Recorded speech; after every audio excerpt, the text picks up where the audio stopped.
कांग्रेस के वरिष्ठ नेता सलमान खुर्शीद मथुरा पहुंचे और कांग्रेस प्रत्याशी अधिकृत राजकुमार रावत के समर्थन में जनसभा की और कहा, राजकुमार रावत कांग्रेस का अधिकृत प्रत्याशी है। जीप वाले खाने में बटन दबाकर इन्हें भारी बहुमत से विजयी बनाएं। जनता को संबोधित करते हुए सलमान खुर्शीद ने कहा, यह भगवान श्री कृष्ण की नगरी है। यहाँ यमुना है जिसका जल पीकर हिंदू मुस्लिम दोनों पाक हो जाते हैं। यहाँ हिंदू और मुस्लिमों में प्रेम दिखता है और मुस्लिमों को उम्मीद करनी चाहिए कि उनके बड़े भाई हिंदू उनके साथ हमेशा खड़े हैं। हम चाहते हैं सभी मिलजुल कर रहे हैं और ऐसा माहौल हो, लेकिन कुछ लोग उन्हें बांटने का काम करते हैं। पूर्व विधायक राजकुमार रावत को प्रदेश अध्यक्ष ने कांग्रेस के अधिकृत प्रत्याशी घोषित करते हुए लिस्ट भी जारी कर दी। उनके द्वारा अधिकृत प्रत्याशी राजकुमार रावत को चुनाव चिन्ह जीप मिला है और जीप पर कांग्रेस के वरिष्ठ नेता लोगों से वोट डालने की अपील कर रहे हैं। कांग्रेस के नेताओं का कहना है कि जीप पर वोट देना है। राजकुमार रावत कांग्रेस के प्रत्याशी हैं। शीश झुका करके सबको सादर प्रणाम करता हूं। मेरे सम्मानित बुजुर्गों मित्रों, आज आप जो देख रहे हैं, आप देखते हैं कि बहुत सी जगह पे लिखा होता है, कोई हम चीज खरीदने जाते हैं तो वह लिखा रहता है, नक्कालों से सावधान। आपने देखा नहीं देखा है? बिल्कुल देखा है कि नहीं देखा है? देखा है। इसलिए आज मैं आपसे इस मंच के माध्यम से कह देना चाहता हूं मित्रों, नक्कालों से सावधान। आपको सावधान रहना है उन नक्कालों से जिन्होंने भारतीय जनता पार्टी के हाथों में खेल करके मुझ अधिकृत प्रत्याशी का जो सिंबल चुराने का जो काम किया है, उनसे सावधान रहने का काम कर देना है। मेरी आपसे विनम्र प्रार्थना और विनती है, यदि आप सावधान हो गए और आप सचेत हो गए, आप जान गए, तो वो दिन दूर नहीं। परम आदरणीय महेश पाठक जी ने जो कहा था कि हम जो कहेंगे उसे करेंगे, मैं उन्हीं शब्दों को आपके सामने बता देना चाहता हूं। हम जो कहेंगे उसे करेंगे।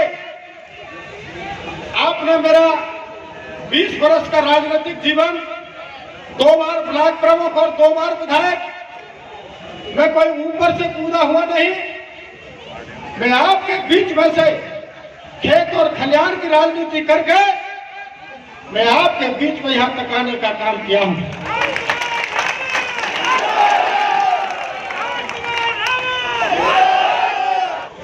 यमुना महारानी को सारे गिरने वाले जितने गंदे नाले हैं उस सबको टेप कराने का काम करूंगा, चाहे मुझे कहीं से कोई कड़े से कड़ा फैसला लेना पड़े।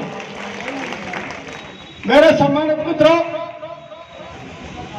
दूसरी समस्या गंभीर है यहाँ बंदरों की। बंदरों की समस्या से निजात पाने के लिए हम मंकी सफारी बनाने का काम करेंगे। डंका की चोट आज इस बात का मैं ऐलान कर देना चाहता हूं। तीसरी समस्या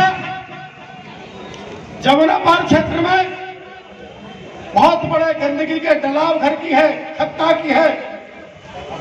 उसको निश्चित रूप से आप मान लेना कि मात्र 3 महीने के अंदर उसको शिफ्ट करके अन्यत्र उसकी आबादी एरिया से दूर करके उस व्यवस्था को हम सुचारू कराने का काम करेंगे। मेरे मित्रों, में डंका की चोट कह देना चाहता हूं, बहुत बड़ी असमानता हुई है हाउस टैक्स में। हाउस टैक्स लगता था 90 रुपया महीने। या बैठे हुए अधिकारियों ने और कर्मचारियों ने, भारतीय जनता पार्टी के लोगों ने उस टैक्स को कर दिया 90 से 900 और जलकर जो लगता था 15 रुपया उसको कर दिया 150 रुपया। ये बहुत बड़ी असमानता है। लोग त्राह उठे हैं, त्राह कर उठे हैं। बताओ मैं कहीं सही कराऊं या गलत कराऊं? बताओ। त्राह करते हैं। किसी के घर में अगर कोई मरीज आ जाए, कोई अचानक किसी की तबीयत खराब हो जाए, वो आदमी बीमार होकर के मर जाता है, मगर उसे एम्बुलेंस भी उसके घर तक नहीं जा पाती है। उन जंजीरों की बेड़ियों से मैं मुक्त कराने का काम वृंदावन में करने का काम करूंगा। क्या संदेश देने की कोशिश है? जनसभा ने हमको संदेश दिया है, हम तो संदेश बाद में देते, हमको जनसभा ने ये संदेश दिया है। इतनी ताली मैंने कभी किसी कैंडिडेट के लिए, कैंडिडेट के बोलते हुए और दूसरों के बोलने में नहीं सुनी जितनी आज मैंने ये सुनी। इतनी बड़ी संख्या में लोग यहाँ एकत्रित हुए, मैं तो पहले भी आ चुका हूँ मथुरा, इतनी बड़ी संख्या में लोग यहाँ एकत्रित हुए हैं। बस अब हमको बहुत पक्का अपना मन बना लेना है और यही मैंने सबसे निवेदन किया है कि जब भी रास्ता बिगड़ा हुआ दिखता है या कोई रास्ता बिगाड़ने की कोशिश करता है तो जीप से और बेहतर कोई और वाहन नहीं होता। आज जीप हमारा वाहन है। जीप पे सवार होकर हम पूरे मथुरा को, पूरे विश्व में, पूरे भारतवर्ष में ये संदेश पहुंचाएंगे कि जो बंटवारे की राजनीति भारतीय जनता पार्टी करती है, जो छुपकर अंदर से वार करने की राजनीति भारतीय जनता करती है, उसको कोई स्वीकार नहीं करता। मथुरा में स्वीकार नहीं करता, कृष्ण जन्मभूमि में कोई उसको स्वीकार नहीं करता और उसे यहाँ स्वीकार नहीं करता तो और कहाँ उसको स्वीकार करने का मौका मिलेगा। सलमान साहब, क्या ये अजीब नहीं है कि जिन्हें आपने घोषित किया वो निर्दलीय हैं और जीत से चुनाव लड़ रहे हैं और जो आपके पार्टी से निष्कासित है उनके पास आपका सिंबल है पार्टी का? नहीं, देखिए बात क्या है भैया, एक तरफ तो चोरी और ऊपर से सीना जोरी। मुझसे कोई छीनकर मेरे घर से कोई ले जाए और फिर मुझसे पूछा जाए वो कैसे ले गया, ये तो काम उसका है जो निगरानी करता है कि किसी के घर में चोरी नहीं होनी चाहिए।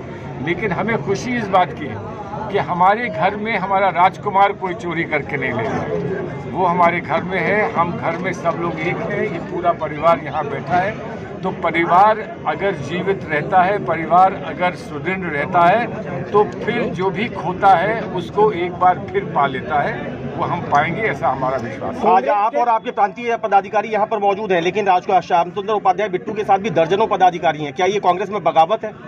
नहीं, कांग्रेस में बगावत तो उन्होंने भी नहीं शायद कहा है। ये बगावत, ये कांग्रेस का काम इस वक्त कांग्रेस में बगावत है कि नहीं है ये प्रश्न नहीं है। वो तो जैसे जैसे ये चीज़ खुलकर सामने आएगी कि कौन कैसा चुनाव लड़ रहा है और कौन अपनी बात को कैसे कह रहा है, तब समझ में आएगा कि बगावत है कि नहीं। आज बात बड़ी स्पष्ट है, हम जानते हैं कि हम सुरक्षित किसके हाथ में हैं, हम जानते हैं कि हम किसको दिल से चाहते हैं, हम जानते हैं कि आज हमारे परिवार का सम्मान, अपने परिवार का सम्मान कौन कर रहा है। हमें उससे क्या मतलब जो हमारे परिवार से बाहर कुछ कर रहा है, कह रहा है या करना चाहता है, हमको उससे क्या मतलब? हमें कुछ मतलब नहीं है। हमारा सिर्फ अर्जुन की तरह हमारी आँख सिर्फ चिड़िया की आँख को देख रही है। चिड़िया की आँख पर हमें अपना पूरा ध्यान रखना है। हमें आसपास क्या है, झाड़ क्या है, पेड़ क्या है, हमको नहीं देखना। रिवाइवल और रीयूनाइटेड होने की कोशिशों के बीच मथुरा वृंदावन से ऐसा मैसेज क्या कांग्रेस को डैमेज नहीं करेगा? और 2024 बिल्कुल नजदीक है, ये सेमीफाइनल कहा जा रहा है। अगर आप मथुरा वृंदावन के इतिहास को समझते हैं और कृष्ण जी की जीवनी को जानते हैं और समझते हैं तो मैं समझता हूँ ये सवाल जो है इसका कोई उचित नहीं है। हम यूनाइटेड हैं, यूनाइटेड रहेंगे। जब एक मूवमेंट आगे बढ़ती है तो कुछ लोग थक जाते हैं, कुछ लोग निकल जाते हैं, कुछ लोग रह जाते हैं। हमें रुकना नहीं है, हमें आगे चलना है। बहुत सारे लोग राहुल जी के 3800 किलोमीटर की यात्रा में आना चाहते थे, नहीं आ पाए। किसी का पाँव कमज़ोर था, कोई हिम्मत नहीं कर पाया, इतनी दूर हम चलेंगे, कैसे जाएंगे। लेकिन हज़ारों लाखों लोग राहुल जी के साथ कन्याकुमारी से कश्मीर तक गए। तो जो हमारे साथ चल रहे हैं हमें उनको गिनना है, उनको देखना है। जो थक गया है या डर गया है या हट गया है उस पर हमें ध्यान नहीं देना है। क्या आपको लगता है कि जीप पे हाथ के पंजे की बजाय जीप पर कांग्रेस के घोषित प्रत्याशी को जनता वोट करेगी, कार्यकर्ता उनके साथ जाएगा? अरे जनता भी जानती है कि जीप कितने दूर तक जा सकती है, जीप कितनी मजबूत होती है। अगर आप किसी से कहो तुमको हाथ चाहिए, जीप चाहिए, तो यही कहेगा हमें जीप चाहिए। Thank you. सबको बहुत